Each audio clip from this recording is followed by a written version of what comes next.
సుమన్ టీవీలో మీ personal and business promotions కోసం కింది నెంబర్కి కాంటాక్ట్ చేయండి.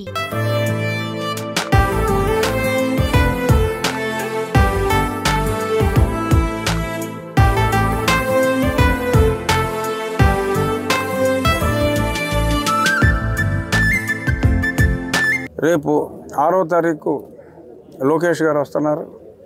రతన్ టాటా గారి విగ్రహం, కాంస్య విగ్రహం చేయించాం. అది వెల్కమ్ టు భీమవరం బోర్డుకి ఆనుకుని ఉంటుంది. అవటానికి పెదాంబరం భీమవరం అన్నీ ఒకటే. దీని పేరే ఒకప్పుడు ఉండి భీమవరం పేరే ఉండి భీమవరం అనేవారు. ఆ రోడ్డు వైడనింగ్ కూడా ప్రజల సహకారంతో ఆ రోడ్డు ఫర్దర్ వైడనింగ్, పక్కనే కాలువకి కాంక్రీట్ లైనింగు, ఆ రోడ్డు వైడనింగ్ అంతా కూడా లోకేష్ గారి చేతుల మీదుగానే దానికి శంకుస్థాపన చేయడం జరుగుతుంది. ఆ రోడ్డుని వైడనింగ్ ఏదైతే ఉండి రోడ్ నుంచి ఇటు జోలపాలెం భీమవరం రోడ్డుకి, దాని ఏదో ఏమంటారు, జోలపాలెం రోడ్డు అని అంటారు కదా దాన్ని, జేపీ రోడ్డు అంటే జోలపాలెం రోడ్డు. పెదమేరం పొంతు రోడ్డు 6వ తారీఖు దాకానే, 6 తర్వాత రతన్ టాటా మార్గం అవుతుంది. అది పొంతు రోడ్డు అనకండి అసహ్యంగా. ఆ మార్గం కూడా వైడనింగ్ అవుతుంది. ఇలా మంచి కార్యక్రమాలు అన్నీ కూడా ప్రజల, నా మిత్రుల సహకారంతో పూర్తి చేసుకుంటూ వెళ్తాం. కూడా రిపేర్లు చాలా ఎక్కువైనాయి.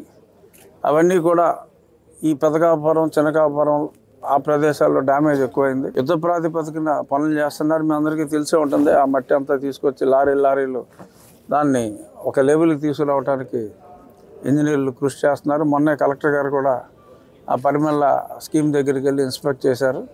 అదొక మెయిన్ లైఫ్ లైన్. అలాగే మంచినీటి కాలువల్లోకి ఇళ్ళకు సంబంధించిన మురుగు వెళ్లకుండా అన్ని చర్యలు కూడా తీసుకోవడం జరిగింది.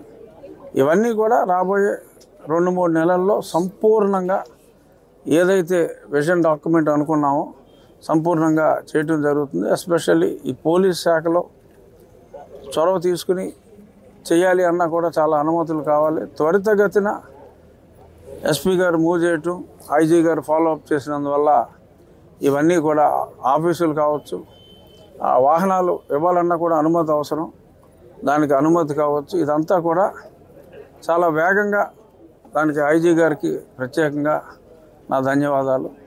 అలాగే ఉండి అభివృద్ధికి ఒక పాజిటివ్ మైండ్తో ఇలాంటి కార్యక్రమం చేయాలనుకుంటున్నాము అంటే సహకరించిన కలెక్టర్ శ్రీమతి నాగరాయణ గారికి, పోలీస్ అధికారులకి అందరికీ నా హృదయపూర్వక ధన్యవాదాలు.